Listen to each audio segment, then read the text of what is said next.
hurts them as well because they're not.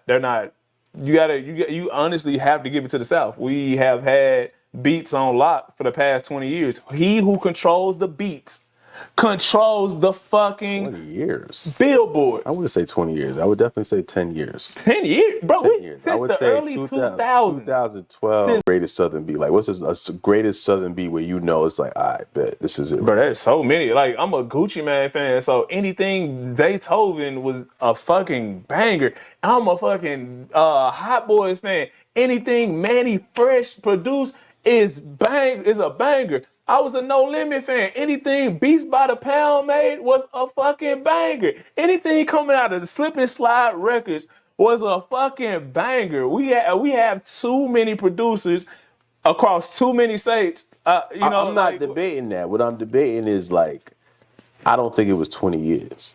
I don't think 2004, 2003, you guys was killing the beat game. Bro, Snap Music was out. That took over for like 2 years. Nah, Snap Music. You talking about like D4L and them niggas? Yeah. But that's not. It wasn't taking over. It was just that's when the South started creeping in because the North started losing ground. Well, we was already there though. It's from the year 2000. Were there, but you guys weren't solidified. You guys were just creeping. Then 2010 onwards, the South became. Whoa, no.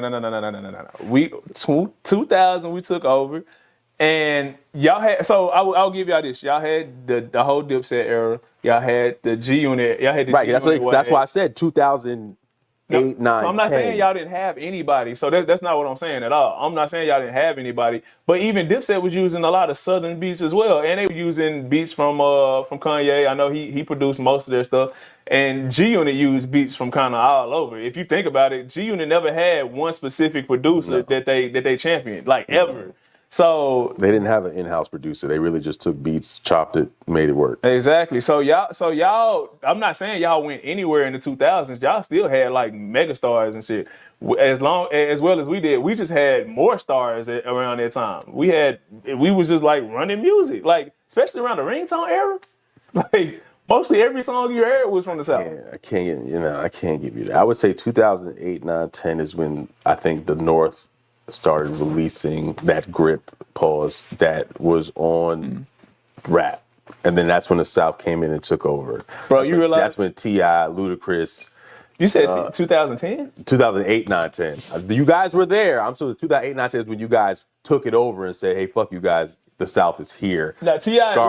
Scarface, even Scarface was getting his flowers after that time because, like I said, the South was just that potent at that time because anything coming from the South was selling, was making tons of money. Then Nelly started coming through, even though he Midwest. I mean, the South was definitely making its noise, but to say that... Those were all early 2000s that you were just naming, though. Like, even Scarface was the 90s, but... No, Scarface, yeah, but then he kind of disappeared, and then he started coming back in the probably late 2000s when he started teaming up with the high riders of the South, with the Ludacris's, the T.I.'s, Gucci Man's, the Slim Thugs.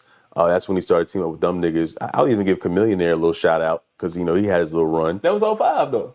Was it 05? Yeah, it's 05. I don't think it was 05. Bro, you got to think about it. Who Mike Jones, all this, bro, you're naming early 2000s.